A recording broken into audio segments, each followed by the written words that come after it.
तम कबीरं गुरुं बंधे ज्ञान नाहदिकं भव जड़याध्यास महाबंदं बोध ज्ञान विमोचते।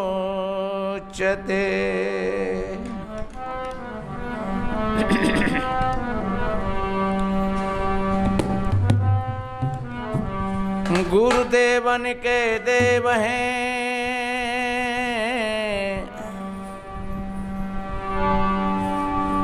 गुरु से बड़ा न कोई, गुरु की कृपा कटाक्ष से बुद्धि भ्रम नहीं हो।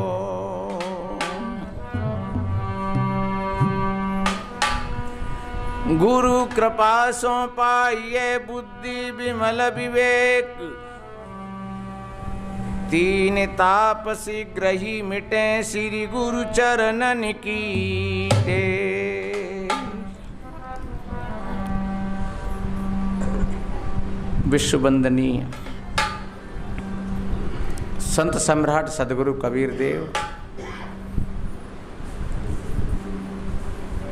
बुद्ध मंगल में संत समाज,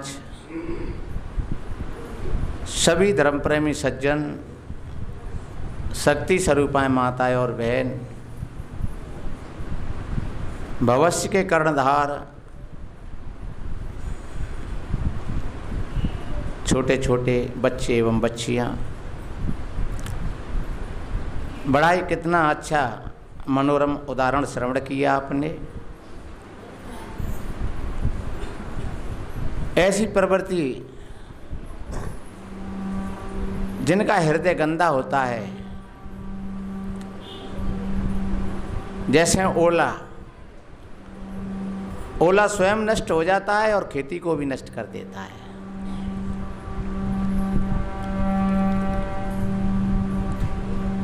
जो का ऊपर देखें विपत्ति और सुखी भय मानो भैंद्रपति, जो काऊ की सुने बनाई और श्वास ले तो जिब जोरी आई। ऐसा अगर हृदय हमारा है तो समझ लो कि ठीक नहीं है। हमारा हृदय जब निर्मल होता है, जिसको संसार में किसी प्रकार की कोई चाह नहीं होती है, सच्चे अर्थों में वो भक्त होता है। और जहाँ हजारों प्रकार की जो चाहें लगी हैं, वो भक्त नहीं होता है। और वो मांगता है तो क्या मांगता है? वही मांगता है जो आज वो मिल जाएगी, कल वो छूट जाएगी। हे भगवान मेरो मकान बन जाए, बहुत प्रार्थना करी और मकान बनेगो तो न काल आएगो, चले गए मकान रहेगा। कितनी प्रार्थना करी, हे भगवान शादी है जाए, शादी हो गई कुछ समय के बाद में और फिर बिछोड़ा हो गया।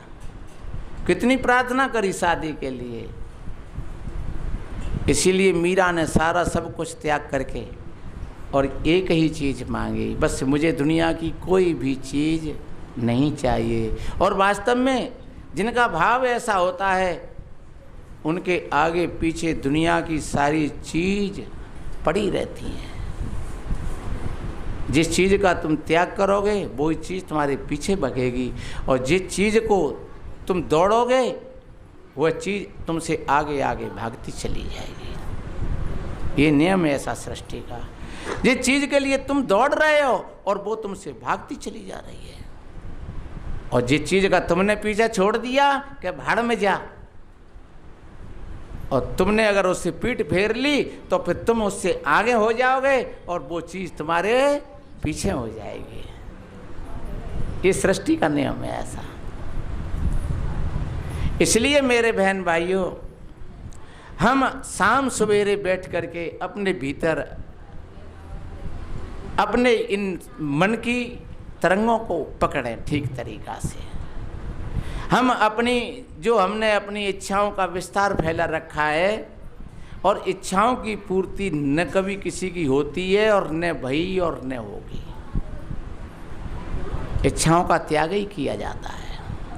तथागत भगवान बुद्ध तो कहा करते थे कि इच्छा तृष्णा का त्याग ही मुक्ति है, कल्याण है, निर्वाण है, वह मुक्ति है, मोक्ष है।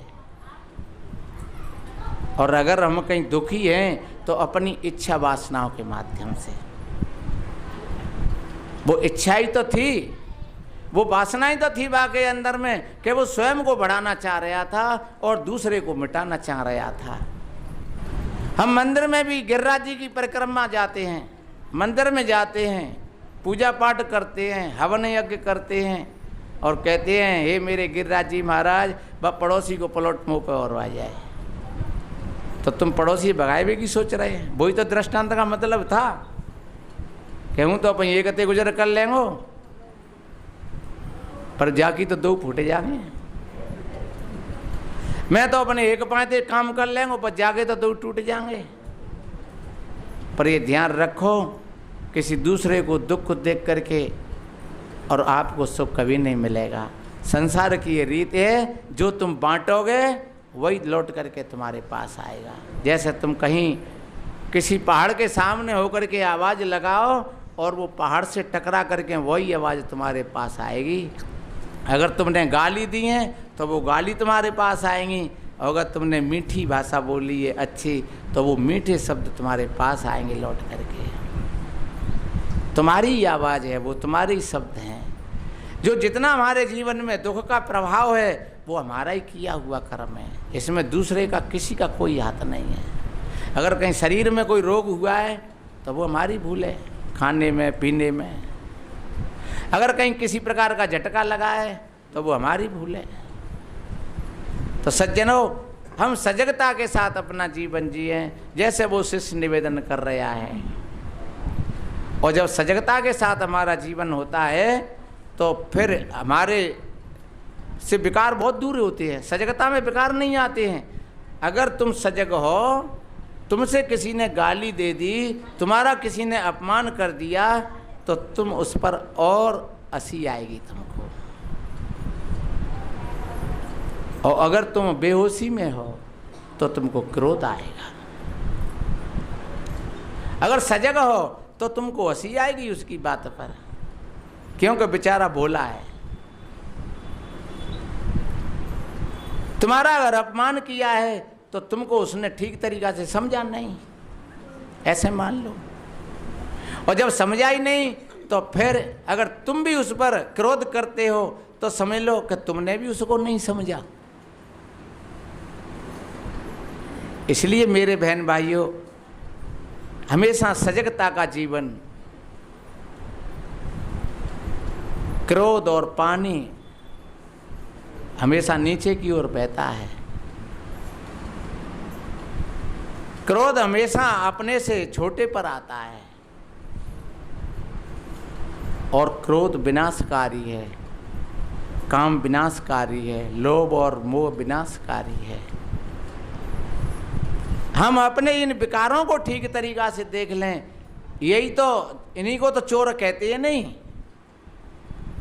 भूल में ऐसो सोए गयो, धन खोए दो तेने अपने हाथ।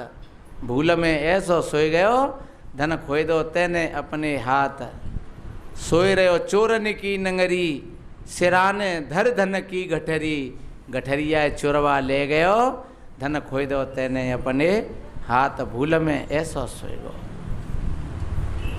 इसलिए मेरे बहन भाइयों, हमेशा अपने आप को ठीक तरीका से समझते रहना, ये हमारे जीवन का धन है। अगर कहीं क्रोध हम पर हावी हुआ तो समझ लो कि हमारे धन की चोरी हो रही है। क्रोध ले गया तुम्हारी करुणा को, तुम्हारी शील को।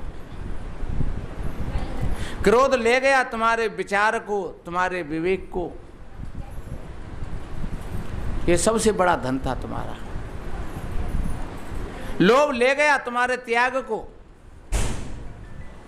देखो, अगर वास्तव में ही लोभ होता है हमारे अंदर में तो हमारी देने की भावना खत्म हो जाती है। और जबकि शास्त्र कहता है कि जो देता है वह देवता होता है। जो दूसरों को भोजन देता है, कपड़ा देता है, पैसा देता है, तो इसलिए मेरे भाई बहनों, हमेशा देने का भाव बना करके रखो। आप सोच रहे होंगे शायद महाराज अगर पैसा नहीं हो देने के लिए तो कहाँ से दें, अगर कपड़ा नहीं हो देने के लिए तो कहाँ से दें,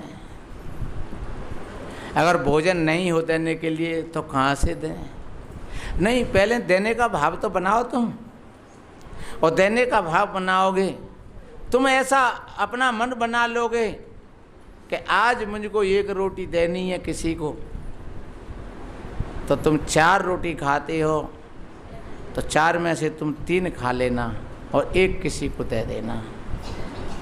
तुम्हारा भाव बना तो 1 रोटी तुम्हारी निकल गई, और फायदा कितना हुआ उससे, 1 रोटी से कि 1 तो दूसरे का काम हो गया और तुम बीमार नहीं होंगे। क्योंकि जितने लोग खाकर के बीमार होते हैं, भूखे नहीं होते हैं, वो बीमार होते हैं तो खाकर के ज़्यादा होते हैं। जितने लोग हॉस्पिटल में जाओ, या आप भी अनुभव कर लेना, पेट फूलो तो कैसे फूलो, कब्जी बनी तो कैसे बनी, जुकाम हुआ तो कैसे हुआ, माँ शरीर में चर्बी बढ़ी तो कैसे बढ़ी, वो सब अपने खाने पीने का ही तो खेल था। इसलिए कहते हैं कि कम खाना और गम खाना हमेशा अच्छा रहता है। तो 3 रोटी खाएं और तुमने 1-2 घूंट पानी की और ज़्यादा ले ले तो तुम्हारी पूर्ति हो गई, और 1 रोटी से किसी और की भी थोड़ी सी आगे बुझ गई।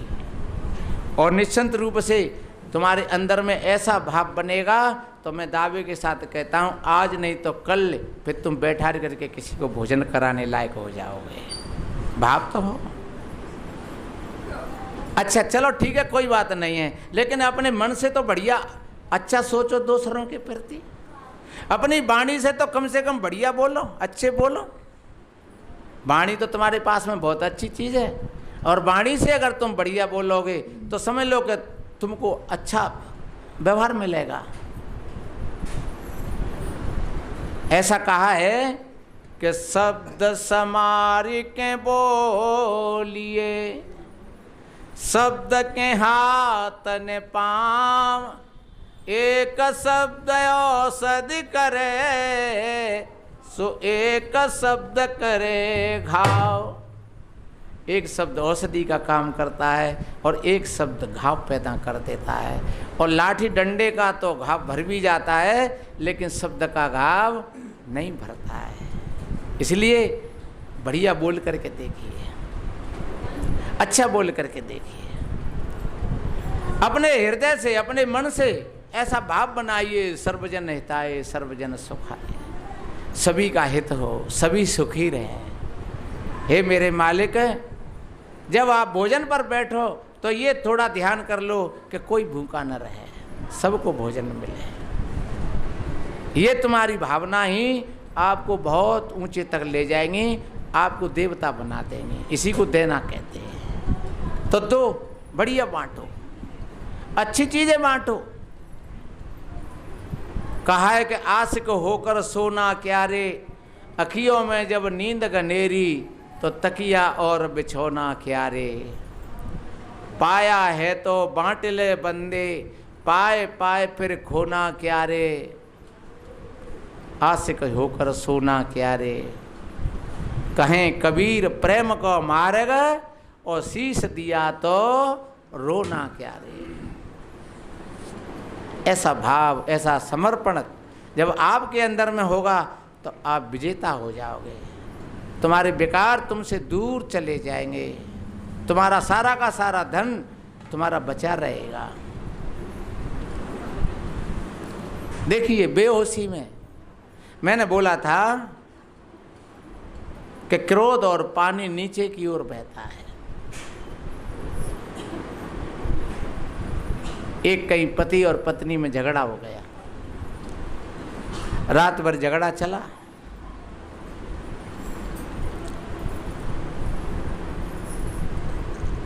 नींद नहीं आई क्योंकि झगड़ा हो गया। और जब चित्त में टेंशन हो जाता है, भय हो जाता है, क्रोध हो जाता है, तो इसमें भूख प्यास सारी की सारी विदाई ले जाती हैं। और जिन भाई बहनों के चित्त में विशेष टेंशन रहता है, भय रहता है, क्रोध रहता है, चिड़चिड़ापन रहता है, उनके लिए बाहर की दवाई भी काम नहीं करती है। वो भीतर में जैसे एक भट्टी जलती रहती है उस तरीक़ा से वो जलते रहते हैं भीतर भीतर में। तो मेरे भाई बहनों, सब रात तो सोई नहीं और सवेरे ही कोई एक महात्मा आए गए वहाँ भिक्षा मांगने के लिए। महात्मा जी ने कहा, जय हो बंदी छोड़ की माई भिक्षा में दे। और वो पोंछा लगाई रही, मारे क्रोध के वो पोंछा मारो महात्मा में, ला बढ़िया तो दे दें भिक्षा। हम अपने मारे मरे जा रहे हैं और जे भिकमंगा सवेरे ही आए वो दोनों।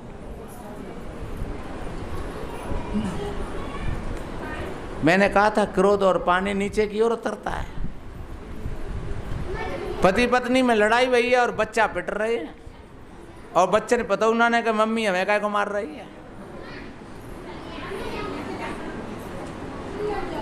एक कहीं दौरानी जेठानी में लड़ाई है रही और वो भैंसे पीटे हुए लगी, ते दारिये मारो ते आँख ने फूद देंगे, ते कानन ने काट लेंगे, ते पाइन ने टूट देंगे। दूसरी कह रही महाराज देखो मुँह ते कह रही है। बताओ भैंसे ने क्या बिगाड़ा है? भैंस की आँख ने फोड़ रही है, कानन तोड़ रही है, पान तोड़ रही है। ये हमारे भीतर का आवेश होता है, ये कहीं न कहीं आवेश उतरता है। भीतर की जो बीमारी होती है वो कहीं न कहीं जाकर के बड़ा फूटता है। पर ध्यान रखो उसका परिणाम पर आपने आपको ही भोगना पड़ता है। तो लड़ाई तो भाई आदमी थे और महात्मा जी पे उतरेगा वो क्रोध सारो पसारो। 50 गाली दें पर महात्मा तो महात्मा थे। वो उन्होंने पोंछा को उठाया क्योंकि महात्मा तो सरल थे, सजग थे। उन्होंने पोंछा को उठाया और अपने गुरु महाराज से आज्ञा ली और चलते हुए, जय हो गुरु महाराज, आज बहुत बड़ी अच्छी भिक्षा मिल गई हमें, क्योंकि धन्य ऐसे देवी के लिए जैसी इसने भिक्षा दी है ऐसी तो हमको आज तक किसी ने ना दी। पर मैं निवेदन करूं मेरी माता बहनों, आप ऐसा मत कर देना, क्योंकि वो तो महात्मा हो। अगर कोई वैसा हो तो कह तू तेरो आदमी मच जाए, तेरो मोड़ा मच जाए, लेकिन वो संत था।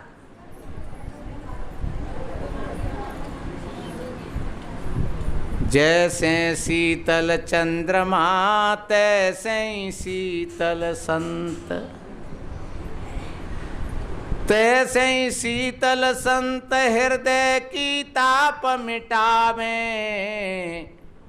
जो कोई आवे जरत मधुर मुख बचन सुनावे। रैन सैन मुस्कान ज्ञान की सुगंध लगावे। 3 ताप मिट जाए संत के दर्शन पावे। पलटू ज्वाला उदर की रहे ना मिटे तुरंत। जैसे शीतल चंद्रमा तैसे ही शीतल संत। महात्मा ने उस पोंछा को धोया, धो करके 2-5 बार सुखाया, सुखा करके उसमें से फिर छोटी छोटी बत्ती बनाई और शाम को गया वो मंदिर में पूजा करने के लिए। तो छोटे छोटे दीपक बना करके और पूरे मंदिर में 50 दीपक जला दिए और मंदिर में भव्य प्रकाश हो गया। महात्मा बड़ा खुश हुआ, उसका हृदय गदगद हो गया। जय हो मेरे गुरु महाराज, आज जैसी भिक्षा मिली ऐसी तो कभी हमको नहीं मिली है। धन्य उस देवी के लिए जिसने ऐसी भिक्षा दी। उसकी भिक्षा से तेरे मंदिर में भव्य प्रकाश हो गया। और हे गुरु महाराज, जैसे उसकी भिक्षा से इस मंदिर में ये भव्य प्रकाश हो गया, ऐसे ही उस देवी के हृदय में भी प्रकाश हो जाए ज्ञान और भक्ति का। उसको सुख मिले, उसको शांति मिले, उसको आनंद मिले। देखो संत की भावना। रामायण में एक अच्छी बात बताई कि उमा संत की जेई बनाई, मंद करत जे करई भलाई। संत सहई दुख परई तलागी। कितनी बढ़िया कही है। जो संत होते हैं वास्तव में वो दूसरों के हित के लिए और वो अपने सुखों की भी आकांक्षा का त्याग कर देते हैं। संत हमेशा दूसरे को सुखी देखना चाहता है और जब दूसरे सुखी होते हैं तो फिर संत सुखी हो जाते हैं। और जब दूसरे लोग आसपास के दुखी होते हैं तो संत का हृदय है, संत हृदय नवनीत समाना, कहा कवि ने पर कहा न जाना। कवियों ने कहा है कि संतों का हृदय एक घी के समान होता है, पर फिर भी कवियों ने कहा है पर कहना नहीं आया। क्यों नहीं आया? अरे कि घी तो आग से पिघलता है, लेकिन संत का हृदय तो दूसरे के दुख को देख करके ही पिघल जाता है। घी के लिए आग एक दबाव है और दूसरे का दुख संत के लिए दबाव नहीं है, वो एक संत की करुणा है भीतर की। जब दूसरा व्यक्ति सामने दुखी है तो संत द्रवित हो जाता है उसका हृदय और वो प्रयास करता है कि हे मेरे गुरु महाराज, ये सारे दुख और संकटों से ये मुक्ति मिल जाए इसको। तो मेरे भाई बहनों, संत जी ने कितनी बढ़िया बात कही है और बताते हैं। इधर में जब क्रोध का नशा उतरा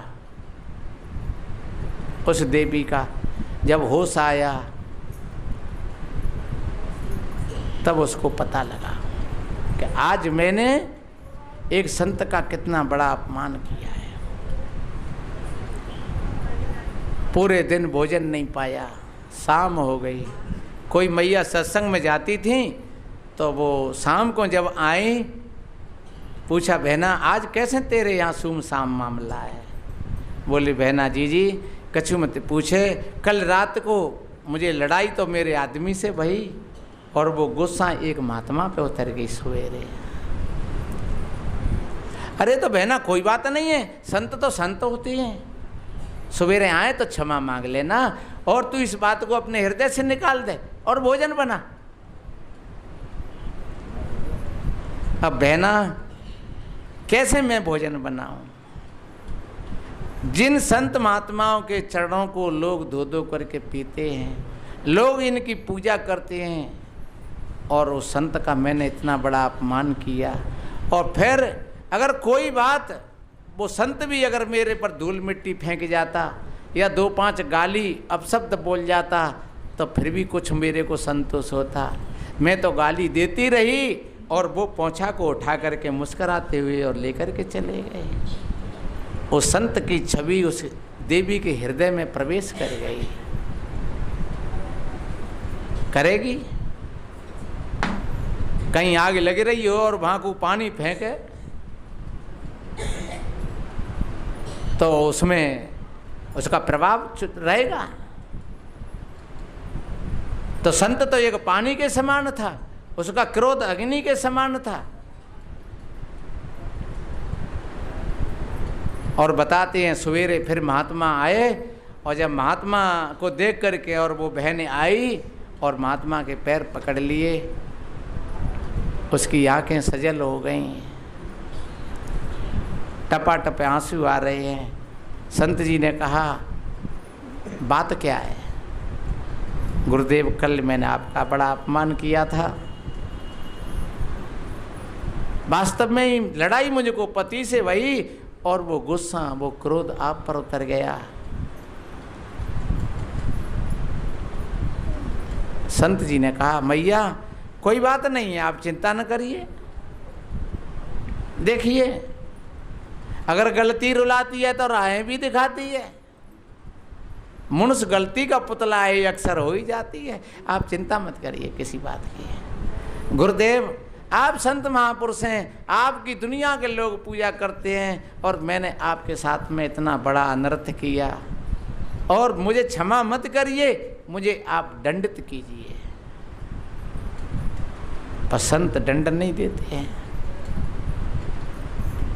और बताते हैं पश्चाताप के आंसुओं ने उस मैया का हृदय निर्मल कर दिया, पवित्र कर दिया, उसके सारे मनोविकार धुल गए और उसी दिन से वो एक सत्य की धारा से जुड़ गई। सज्जनों, आगे चल कर के वो एक बहुत बड़ी साधु भी बनी है। इसलिए मेरे बहन भाइयों, जहाँ हम जाते हैं अच्छे लोगों के पास में तो हमें अच्छी बातें मिलती हैं, और जहाँ हम कहीं अगर गलत संगति में बैठ जाते हैं तो फिर हमारे विचार भी धूमिल हो जाते हैं। इसलिए मेरे बहन भाइयों, ये हमारी मन की बीमारी, और हम जितना सत्संग बोलते हैं गुरु महाराज की कृपा से, वो सब मन की बीमारी का ही खेल है। कोई न काहू सुख दुख कर दाता, और निज कृत कर्म भोग सब दाता। जे अपनी बेहोशी में सज्जनों, जब हम कोई भी काम कर बैठते हैं उसके परिणाम में फिर जो दुख आता है, फिर भाई हम दूसरे की ओर ढकेल देते हैं कि भैया ये तो भगवान की मर्जी है। अरे जब व्यक्ति कोई नहीं मानता है तब फिर ये आधार बन जाता है। जैसे पार्वती जी से, सती जी से मने करी थी महादेव जी ने, और बहुत मने करी, बहुत मने करी, बहुत मने करी, और जब नहीं मानी उन्होंने तब फिर उन्होंने कही कि भैया हो ये वही जो राम रच राखा, अब भैया जो होगा सो होगा। हालांकि ऐसा कुछ नहीं था, क्योंकि राम तो तुम्हारे भीतर में नहीं, तुम्हारे भीतर में जो बैठा हुआ है वो राम है। तुम्हारा भगवान, तुम्हारा परमात्मा तुमसे कभी न दूर हुआ। हमारे पहले महाराज जी बोल रहे थे, क्यों भरमत फिरे बहु रंग में, ये तेरा रंग नहीं है। आखिरी पंक्ति में कहा था कि स्वयं स्वरूप रूप निर्धारा, समझेगा कोई गुरु का प्यारा, और सबको परख होए जो न्यारा। ते छूटा ब्रह्म फंदते, यों साहिब कबीर कहिए, क्यों भरमत फिरे बहु रंग में, ये तेरा रंग नहीं है। स्वयं स्वरूप रूप निर्धारा।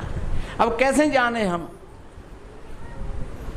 सज्जनों, जो वास्तव में ही जो बैठ करके अपने मन का निरीक्षण परीक्षण करते हैं, वो अपने काम को देख लेते हैं, अपने क्रोध को देख लेते हैं। एक नहीं 1000 सूर्य हों, लेकिन वो तुम्हारे भीतर के क्रोध को नहीं दिखा पाएंगे सूर्य बाहर के। एक नहीं 1000 सूर्य हों, लाख सूर्य हों, पर तुम्हारे भीतर के विकारों को वो बाहर के सूर्य नहीं दिखाई पाएंगे, क्योंकि बाहर का प्रकाश तो बाहर है। तुमको बोए अपने भीतर के विकार तो तुमको अपने विवेक रूपी प्रकाश में दिखेंगे कि मैं वास्तव में मेरे भीतर में ये क्रोध है, या मेरे भीतर में काम है, या मेरे भीतर में लोभ है। तुम इस चीज को ठीक तरीका से पकड़ोगे, अन्यथा बाहर का प्रकाश काम नहीं देगा। इसलिए मेरे बहन भाइयों, इन चीजों के लिए हमको बहुत बड़े ध्यान की आवश्यकता है। तथागत बुद्ध के पास में कोई लोग आते और वो आकर के कोई प्रश्न करते तो वो कहते पहले आप ध्यान करिए 8 दिन, आप ध्यान करिए 15 दिन, और वो ध्यान बताते कि तुम अपने भीतर में अपने मन के साक्षी हो जाओ, तुम अपनी श्वास के साक्षी हो जाओ। तुम्हारे भीतर में सांस चल रही है। हालांकि में कहा है ऐसा कि श्वास श्वास हरे नाम कहे, वृथा श्वास मत खोए, और ना जाने जा श्वास का आवन होए न होए। कहता हूँ कहे जाता हूँ, कहे बजाऊं ढोल, और एक एक श्वास में जाते 3 लोक का मोल। एक एक श्वास, एक एक श्वास का कीमत लाखों लाखों का, करोड़ों करोड़ों का। गोस्वामी तुलसीदास जी ने एक श्वास का कीमत बतलाया है 14 भवन। सदगुरु कबीर साहब जी ने एक श्वास का कीमत बतलाया है 3 लोकों का। सूफी संतों ने 2 जहानों का। गाफिली जे त्यात ए नफ्स एक नफ्स मवा साहिद हमी नफ्से वापसी बवद कीमते एक नफ्स अस्त हर 2 जहां। ए मेरे भाई बहनों, तुम अपने इस आते जाते श्वास को अपनी गाफिली में मत खो। गाफिली जे तिया ए नफ्स एक नफ्स मवा, एक एक श्वास का कितना कीमत है?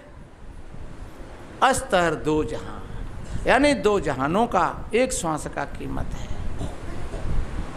तो जरा देखिए अपनी श्वास को, देखा है आपने कभी? आपकी श्वास बस इतने में काम कर रही है।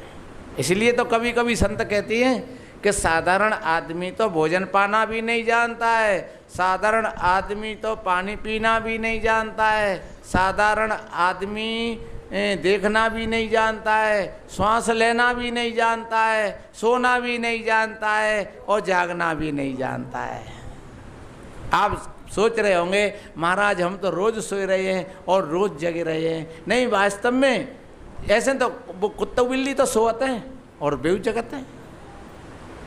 ऐसे कुत्ता बिल्ली तो खाते पीते हैं। अरे जीव जंतु तो खाए पी रहे हैं, जानवर तो खाए पी रहे हैं। शास्त्रों में तो ऐसा कहा है, आहार निद्रा भय मैथुनानम सामान्य में ते पशु भी नराणाम ज्ञानाम नराणाम अधिकाम विशेषो ज्ञानम वही ना पशु वीर समान। कितनी बढ़िया बात कही। आहार, नींद, भय, मैथुन, ये सामान्य रूप से हमारे अंदर में हम करते हैं और पशु भी करते हैं। बच्चा पैदा हम कर लेते हैं, पशु भी कर लेते हैं। हम अपने लिए घर मकान बना लेते हैं तो पशु भी बना लेते हैं। हम अपने बच्चों को पाल पोस करके बड़ा कर देते हैं तो पशु पक्षी भी अपने बच्चों को पाल पोस करके बड़ा कर देते हैं। हम सोते हैं तो पशु भी सोते हैं। तो फिर तुम्हारी क्रिया कौन सी ज़्यादा अधिक हो गई? वास्तव में ये मानव शरीर मिला है और जो मानव शरीर का जो सोने का जागने का जो विधान है, जो जीवन जीने की एक कला है, वो हमारे किसी किसी के पास में है, अन्यथा है ही नहीं है। ज्ञानाम नराणाम, पशु से, पशु और मनुष्य के भेद को यही चीज अलग कर देती हैं। ज्ञानाम नराणाम हर काम विशेषो, ज्ञान से ही व्यक्ति विशेष है। और अगर ऐसा ज्ञान नहीं है तो फिर हमसे तो ज़्यादा पशु बहुत अच्छा है। तो हम श्वास लेना भी नहीं जानते हैं। श्वास हमारी यहाँ चल रही है, पूरी नहीं ले पाते हैं हम। इसलिए संत महापुरुष कहते हैं तुम जितनी गहरी श्वास लेओगे, जितनी गहरी श्वास लेओगे उतने ही तुम्हारे भीतर में गहरे अनुभवों का उद्भव होगा। इसीलिए इस श्वास की साधना को बाबा रामदेव ने तो एक योग से जोड़ दिया है। बाहर के प्राणायाम, अनुलोम विलोम, कपाल भाती, वस्त्र का, ये 4 क्रिया श्वास की बताएं कि कम से कम आदमी अपने श्वास के क्षेत्र में जागृत तो हो कि श्वास कितनी अनमोल चीज है। जो हमारे भीतर की हवा है, जब हम श्वास बाहर फेंकते हैं तो हमारे भीतर का जो कार्बन डाइऑक्साइड है वो बाहर जाता है और बाहर की ऑक्सीजन हमारे भीतर में आती है। एक जी साधारण जी तो वैज्ञानिक रूप से भी फायदा हो गया हमारा कि हमारे भीतर की जो कार्बन डाइऑक्साइड है जो हमारे घोंटून पे हमें रख देते हैं, कहूँ रीढ़ की हड्डी में दर्द कर देते हैं, कहूँ मूढ़ पकड़ लेते हैं, कहूँ कोनीन ने पकड़ लेते हैं, कहीं गठिया को रूप ले लेते हैं। यही तो विकारपन तो हमारे भीतर में, क्योंकि हम जानते ही ना ने। जब किसी चीज़ का दुरुपयोग होता है तो सज्जनों पर वही चीज़ हमारे लिए हानिकारक हो जाती है, और उसी चीज़ का जब हम सदुपयोग करते हैं तो वही चीज़ हमको कल्याणकारक बना देती है। चीज़ एक ही है, चाहे हम अपने अज्ञान से उसको विष बना दें और चाहे हम समझ के साथ में उसको हम अमृत बना दें। तो जी श्वास तो अमृत है। लेकिन हम जब नहीं जानते हैं तो यही हमारे शरीर में फिर दूसरी तरीका से ये काम करना शुरू कर देती है। तो सज्जनों, फिर इससे 50 रोग शरीर में पैदा हो जाते हैं और फिर हम डॉक्टरों के पास बचते रहते हैं, दे फीस, ले दवाई दे फीस, और तेती गोली दवाई निको, करो नाश्ता सो, जी खाली पेट की, जी भरे पेट की, जी दोपहर की, जी संध्या की, जी आधी रात की। क्यों? और वास्तव में अगर हम अपने जीवन को थोड़ा अपना संयमित बना लें, थोड़ा हम अपने संयम के साथ ले लें, तो यही चीज़ हमारे लिए बहुत काम की हो जाएगी। तो हम अपनी श्वास को ठीक तरीक़ा से देखें, और जब तुम देखना शुरू कर दोगे तो तुम्हारी सांस फिर पूरा काम करेगी। जैसे तुम्हारा कोई नौकर है, अब नौकर तो तुमने कह दिया है कि भैया रे हमारे घर की सफाई कर दे, तो अगर तुम कुर्सी डाल करके बैठे हो तो तुम्हारे पूरे घर भीतर से और बाहर तक वो सफाई बढ़िया करेगा, क्योंकि तुम बैठे हो। उसको पता है कि अगर कहीं भी कूड़ा रह गया तो ये टोकेगा, बैठा है कुर्सी डाल करके। अच्छा, अब तुम तो चले गए बातें कह रहे घर की सफाई कर दी हो, माने एक दिन करी, 2 दिन करी, अब ना आए रहो, मन न दो अपने, ने बाहर ते कर दो, ने दरवाजे पर कर दो, ने भीतर ते कर दो। अब भीतर कोने में को जाए और बाहर सड़क पे को झाड़ू लगावे, तो भीतर कोने में कूड़ा इकट्ठा हो गया तमाम, और बाहर सड़क पर भी तमाम कूड़ा इकट्ठा हो गया, बाहर की नाली सारी बंद हो चुकी। सज्जनों, जब हमारी अनुपस्थिति होती है भीतर से, तब हमारा मन फिर वही काम करता है जैसे जो बाहर के नौकर ने करो। इधर तो हमारा जो नाभि क्षेत्र है, नाभि क्षेत्र है, देखिए नाभि से ही जीवन की शुरुआत होती है। और मैं एक बात बताऊं, आदमी के कहीं गोली लग जाए या कोई हथियार लग जाए, तलवार लग जाए, तो संभावना है वो बच जाएगा। जहाँ लग जाए और इधर उधर लग जाए, लेकिन अगर नाभि पर लग गई, इसीलिए तो विभीषण ने कही कि जाकी नाभि में बाण मारो, जाकी नाभि में अमृत तो है। तो वो रावण की नाभि में अमृत नहीं था, वो हमारी तुम्हारी सबकी नाभि में अमृत है, लेकिन उस अमृत का रहस्य हम नहीं जान पाते हैं। इसलिए तो कहा गया कि नाभि में बाण मारो, और जाकि नाभि में तुम बाण मारोगे तो जो अमृत का जो कुंडा है वो सूख जाएगा और ये रावण मर जाएगा। क्यों? हमारे जीवन की शुरुआत नाभि से होती है। एक जो शुक्राणु होता है, जब माता पिता का मिलन होता है तो जो शुक्राणु होता है उसमें नाभि होती है, और वही शुक्राणु जब माँ के रज में मिलता है तो उस नाभि से ही वहाँ क्रिया शुरू हो जाती है, माँ के गर्भवास में। उसी क्षण से ये हमारा तुम्हारा शरीर बना है, तो वो नाभि से ही शुरू होती है क्रिया पूरी की पूरी है। इसलिए जो नाल होता है, उस नाल के ही माध्यम से माँ के गर्भ में बच्चा 9 महीना वो भोजन लेता है, उसी नाल के माध्यम से, उसी के आधार से वो जीवन चल रहा था उसका। माँ के गर्भवास में भी पूरा भोजन मिल रहा उसको, जितनी उसकी श्वासें चल रही थीं, जो क्रिया हो रही थी, दिल की धड़कन हो रही थी, वो सब उस नाल के माध्यम से हो रही थी। और वो नाल माँ की नाभि से जुड़ा हुआ था, उधर वो बच्चे की नाभि से जुड़ा हुआ है। तो हमारे जीवन की शुरुआत कहाँ से भाई? नाभि से। तो सदगुरु संत बताते हैं, या तो तुम लौट करके नाभि पर पहुंच जाओ, या फिर लौट करके यहाँ आ जाओ। ये हमारी श्वास के 2 ध्रुव हैं, एक नाभि है और एक ये सहस्त्रसार है। तो हमारी नाभि पर भी जहाँ जो काम का केंद्र है वो नाभि है,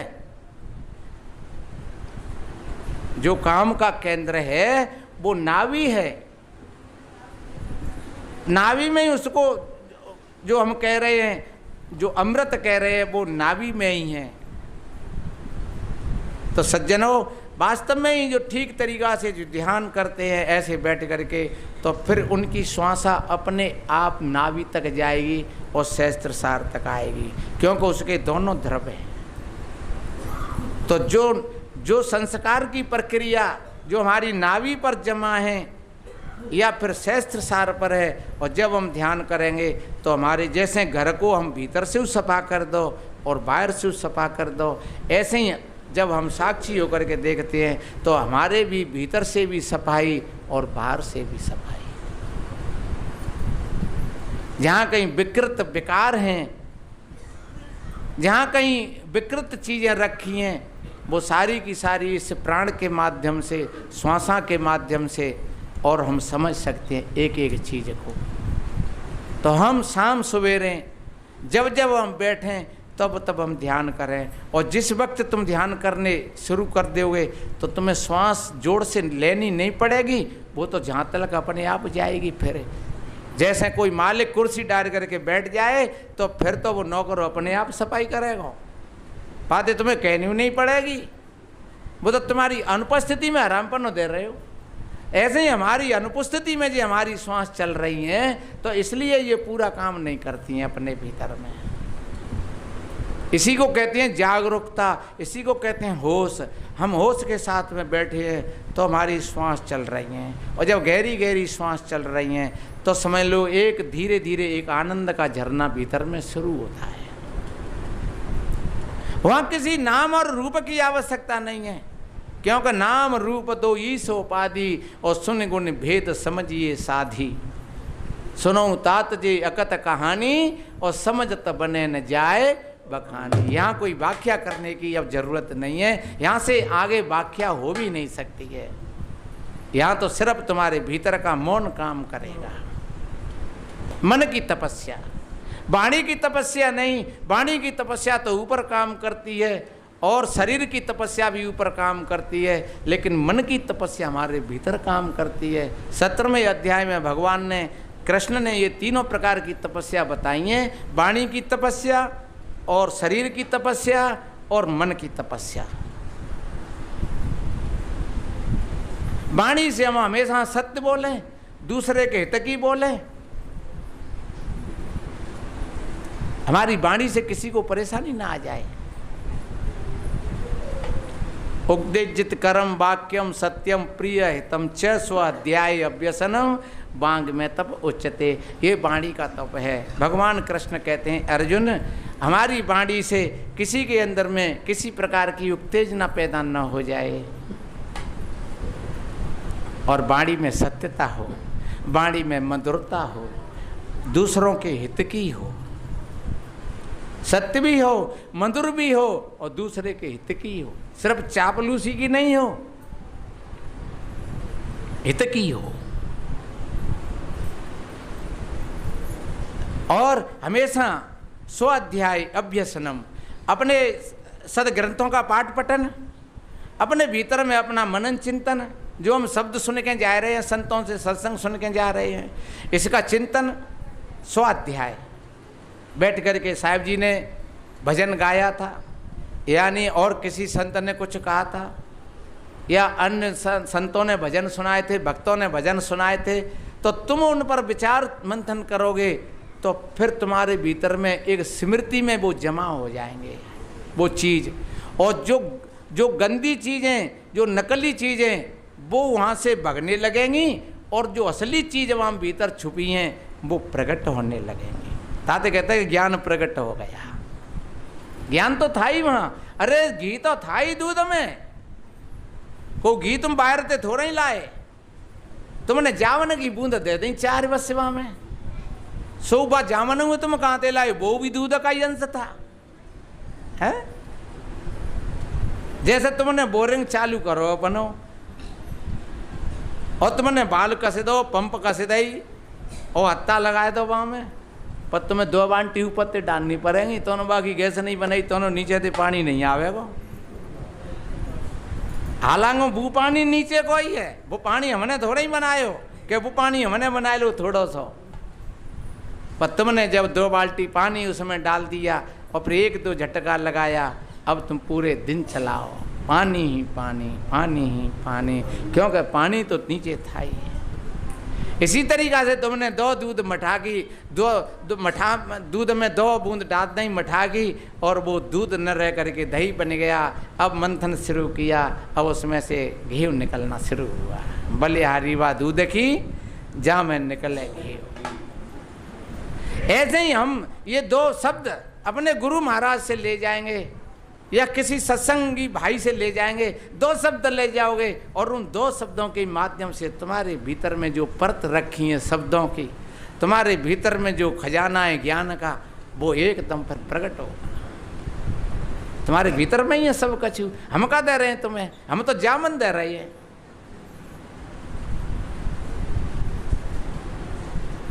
वो कहता ना एक भजन में कि पहले तो जाने दही जमायो, पीछे ब्यानी गाय, और बछरा जाके पेट में सो माखन हाट बिकाय। अरे निर्वेरे जइयो भाईली मेरे सैया जी को न्याव, हो निर्वेरे जइयो भाईली। पहले दही जमाए दो, अब की सुनाएंगे। पहले दही जमायो, तो दही जमाए का मतलब है यहाँ से तुम 2 शब्द ले जाओगे तो तुम्हारे भीतर में और विचारों में जमाव पैदा होगा। और जब जमाव पैदा हो गया तो पीछे ब्यानी गाय, यानी तुम्हारी बुद्धि में ज्ञान का प्रकाश हुआ, और बछड़ा जाके पेट में, क्योंकि जो सत्य है सार है वो तो भीतर ही है, पर माखन हाट बेटा है। जे हम जो बोल रहे हैं बस जे माखन है, पर ध्यान रखो इससे इतना ही काम हो जाएगा, पूरा काम नहीं होगा। पूरा काम तो जब ही होगा जब तुम्हारे भीतर में वो दही जम जाएगा, तब तुम भी मंथन करोगे तो फिर वास्तव में तुम भी वो माखन को प्राप्त कर लोगे। इसलिए आप शाम को बैठो, सवेरे बैठो, तुम्हारे भीतर में सब पूरा का पूरा खजाना है। जाको तू ढूंढत फिरे सो तू आप ही आप बुलानो आप में। भाई महाराज जी बोल रहे थे पहले, आप बुलानो आप में और ढूंढे आप ही आप। अपू ही भूल गो वे और अपू ही खोज रो वे, और जागो तू ढूंढत फिरे सो तू आप ही आप है। जिसको खोज रहा है सो तू ही तो है, पर उसकी विधि है, उसका विधान है। इसलिए मेरे बहन भाइयों शाम सवेरे अपना ध्यान करिए, और जब तुम ध्यान करोगे तो धीरे धीरे भीतर के ग्रंथि खुलने लगेंगे, टूटने लगेंगे। जो अज्ञान और अविद्या का जो अंधेरा है वो छटने लगेगा। जो चित्त की वृत्तियों से हमारा चित्त घिरा हुआ है वो चित्त की वृत्तियाँ उड़ने लगेंगी। जैसे मधुमक्खी छता को छोड़ करके भाग जाती हैं, ऐसे ही हमारे जो चित्त की वृत्तियाँ हैं वो फिर भाग जाती हैं और चित्त निर्मल हो जाता है और अपने स्वरूप का बोध हो जाता है। सज्जनों, भजन तो ऑटोमेटिक तुम्हारी श्वास पर चल रहा है, भजन करने की कोई ज़रूरत नहीं है, भजन तो हो ही रहा है।